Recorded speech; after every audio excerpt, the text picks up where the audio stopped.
born in the land of riches, gold, oil, diamond bright. But our streets are stained with blood, but the youth fight for their rights.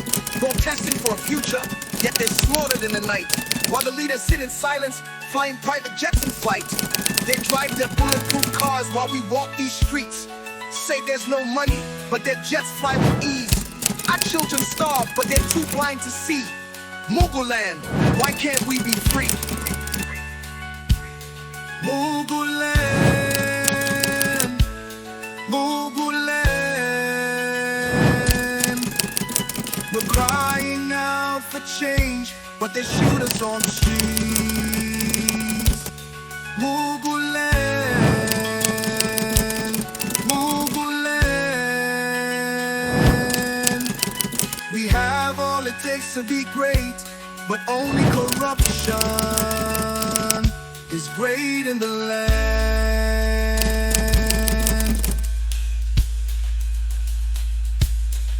They say no money's left, but the rich keep getting fat.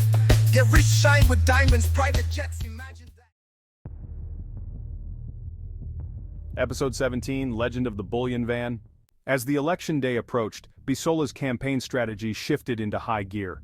Central to this strategy was the now legendary Bullion Van operation, a move that would become infamous in Mugulander political lore. On the eve of the election, a convoy of heavily armored bulletproof bullion vans, escorted by an armed security detail, made their way through the streets of Alaye City under the cover of night.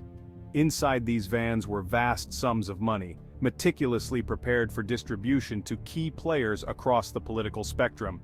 This was Bisola's ultimate gambit, an overwhelming show of financial power designed to ensure his victory. The cash was distributed with military precision. Campaign agents across Alaye City, from the most loyal to those on the fringes of Bisola's support, were generously compensated to ensure they worked tirelessly on election day. But Bisola's reach extended further. He knew that in Muguland, loyalty could be bought, and he made sure to extend his largesse to opposition agents, election observers, and even electoral officers. The scale of this operation was unprecedented, turning what could have been a tight race into a decisive victory for Bisola. The streets buzzed with whispers of the bullion van, and the sheer audacity of the operation left an indelible mark on Mugulander politics. It was clear to all that Bisola was not merely participating in an election, he was orchestrating a takeover. The path to power. Bisola's use of wealth to secure influence was a masterclass in Mugulander politics. He understood that power in Muguland was not just about popular support. It was about controlling the levers of the electoral process. With the backing of key Yorubawa elders and his strategic deployment of resources, Bisola ensured that his path to the governorship was all but guaranteed. The Yorubawa elders, recognizing Bisola's crucial role in the Nakamud struggle, decided to support him despite the presence of more popular candidates. His return from exile was seen as a powerful symbol of resilience and commitment to the Yorubawa cause, particularly in the wake of the annulled election that had denied one of their own, Chief Bisola, the presidency. In private meetings with these elders, Bisola was reassured of their support.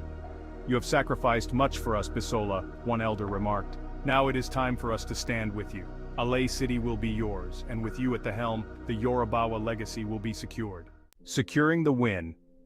As election day dawned, Alaye City was abuzz with anticipation. The atmosphere was charged, and the stakes could not have been higher.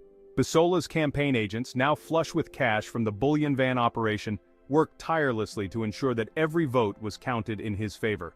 The opposition, weakened by internal divisions and strategically outmaneuvered by Bisola's financial power, struggled to mount a credible challenge. When the votes were tallied, the results were clear. Bisola Eleniyan had won the governorship of Alaye City State by a landslide. His victory was not just a personal triumph, it was a statement of his dominance in Mugulander politics. The wealth and influence he had carefully cultivated over the years had paid off, securing him the most powerful governorship in the country. But Chief Bisola's victory in Alaye City was only part of the story. On a national level, General Ibara, the former military leader who had been imprisoned by General Basha Basha on trumped-up charges, had also secured a historic victory, winning the presidency of Muguland on the platform of another party.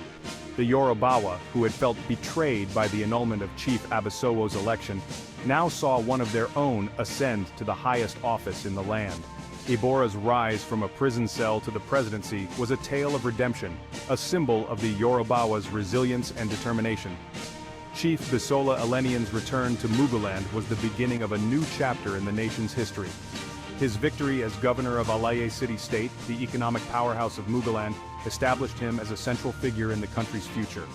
The legend of the Bullion van became a symbol of his power, a reminder that in Mugulander politics, money and strategy were often the ultimate deciders of success. Meanwhile, General Ibora's ascent to the presidency marked a significant shift in the national landscape. The Yorubawa, long marginalized despite their significant contributions to the country, finally had one of their own in the highest office. Together, Bisola and Ibora represented a new era for Muguland, one where the struggles and sacrifices of the past would shape the future. But even as Bisola took his place as governor and Ibora as president, they both knew that the challenges ahead were immense. The battle for Muguland's soul was far from over, and while they had won the current fight, the war for the nation's future would require even greater cunning, resilience, and leadership. The people of Muguland had placed their trust in these two leaders, and it was now up to them to deliver on the promise of a better tomorrow.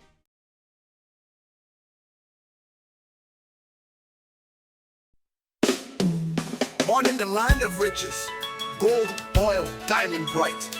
But our streets are stained with blood, but the youth fight for their rights. Protesting for a future, yet they're slaughtered in the night. While the leaders sit in silence, flying private jets in flight. They drive their bulletproof cars while we walk these streets. Say there's no money, but their jets fly with ease. Our children starve, but they're too blind to see. Muguland, why can't we be free?